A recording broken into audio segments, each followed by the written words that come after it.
Magaalaa Beddelleetti kolleejjiin burqaayyoota teekinooloojii yookaas immoo PHT kolleejjii jedhamu hayyama osoo hin qabaatiin sadarkaa digiriin barsiisuusaa barattoonni himatanii jiru. Taateen kun adoolessa 26 bara 2013 akka lakkoofsa Itoophiyaatti eegale. Yuunivarsiitiin kolleejjii burqaayyoota teekinooloojii damee Beddellee ulaagaa hunda guuttadheen jira warri sadarkaa digirii feetan kottaa galmaa baradhaa jechuudhaan beeksisa baase. Barattoonni dheebuu barnootaa qabanis dacha'anii dhaqanii galma'an. Ola deemtonni magaalattis Yuunivarsiitii biratti argachuutti gammadanii waan qaban hundaa guduunfatanii baruuf barsiisuunis itti fufe. Sadarkaa digirii barsiisuu jalqabneerraa jedhanii taabeellaa isaanii iddoo baay'eetti dubbisee dhufee mana barumsaa gibbii kana galee barachuu jalqabe. Ati koo abbaa maleedha kan isheen na barsiisaa jirtu jechuudha. Bor bakka guddaa naa geessi mucaan koo jechuudha. Qoraan gurgurtee jechuudha kan isheen na barsiisaa jirtu. Dhaabbata PHT Yuunivarsiitii jedhamu kun beeksisa baasee gosa biizines manaajimentii fi akkaawuntiin jenne faayinaansiitiin jennaan feesitti galmaa'ee jechuudha. Ani nama qursii fi misaa qofa iddoo tokkotti nyaatee waggaa furas keessa turedha.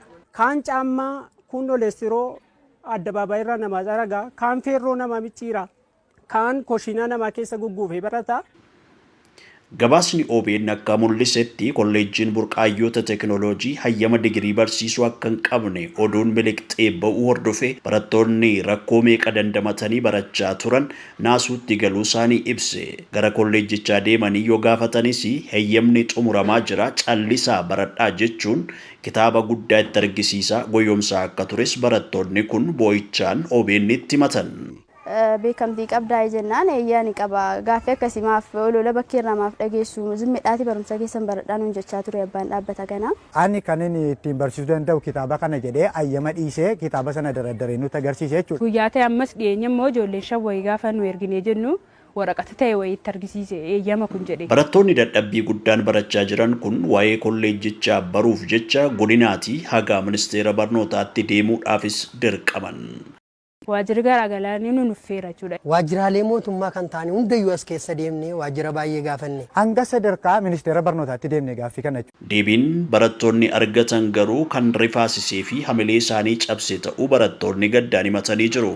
Hirqaa gaafa deemnu maqumta akka jedhamu biyya alaa malee Itoophiyaa keessa hin jiruudhaan kan jarinuun jedhanii. Akka nama tokko reaaktiin jedhu kan eebbifamuudha kan nuyi barbaannu. Kan dhukkubsatee gara maatiitti fe'amee gala jira. Kan maatii baqatee hafee jira.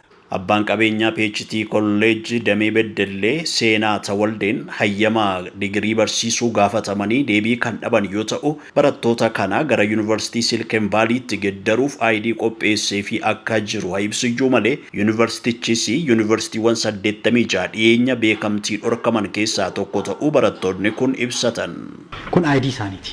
Silken Vaaliin kan kenneefi. Tokkoon maqaa isaaniitiin ID kanas hojjechiisnee chaappatti goosnee fuunee baane jechuudha. Mana barumsaa inni jedhu kun mana barumsaa 86 dheengadda cufan keessaa isa tokko Silken Vaalii kan jedhamu. Kan inni illee barraa'e akka nama gamoon isaa ijaarsarra jiruuti malee akka nama beekamtii dhabeetti miti jechuudha.